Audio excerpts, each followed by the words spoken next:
You've read the books. You've watched the motivational videos.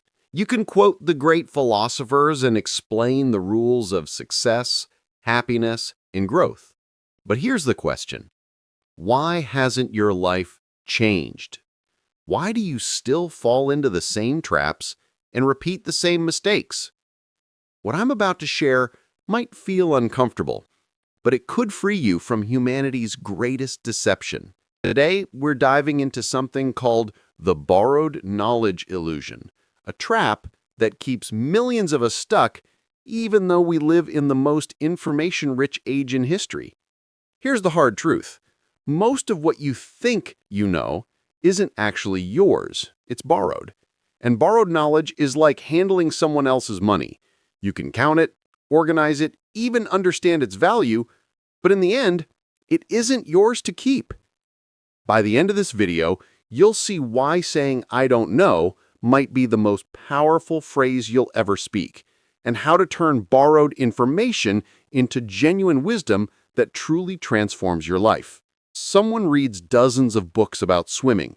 They know every technique, every breathing pattern, the physics of buoyancy. They could probably lecture on it. But the moment they dive into deep water, they panic. They nearly drown. Because all that knowledge was never truly theirs. It was borrowed.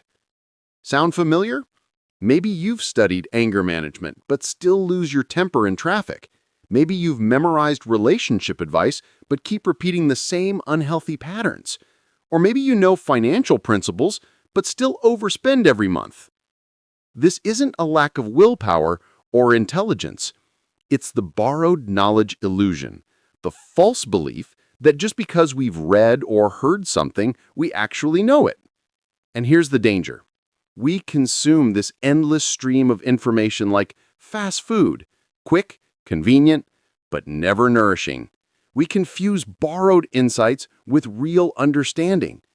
Worst of all, we don't even notice the trap. We believe we know simply because we've heard it. And that false confidence stops us from ever seeking genuine transformation. So what exactly is borrowed knowledge? It's any information we gain only by reading, hearing, or watching others. Think about school. We sit in classrooms, memorize facts, and repeat them back on tests. Useful, maybe. But when we mistake that information for wisdom, it becomes dangerous.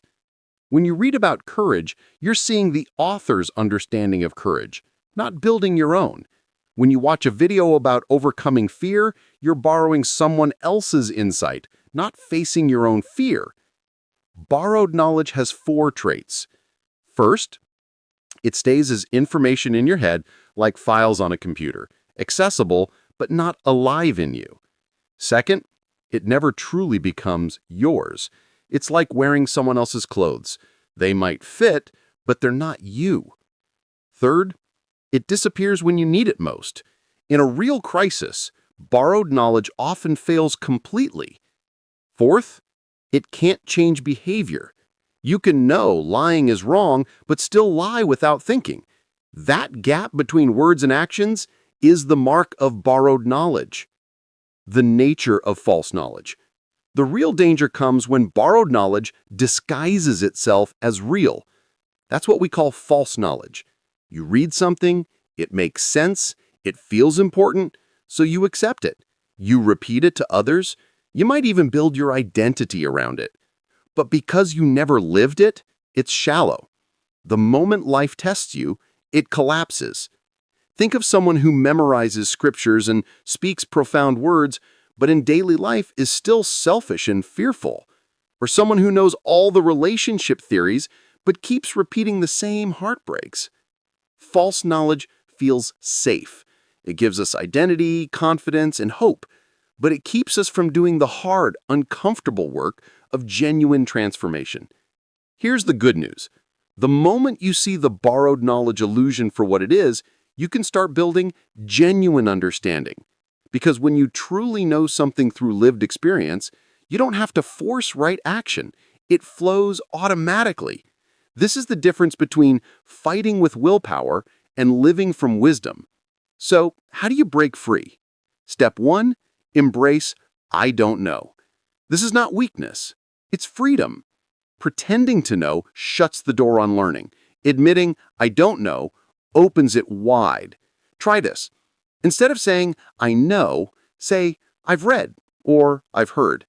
Notice the shift. Step 2, test your knowledge. Ask yourself, if my life depended on this, would it save me? Can I live it? Or is it just theory? Real knowledge proves itself under pressure. Step 3, pay the price of experience. Wisdom comes at a cost, the cost of living it.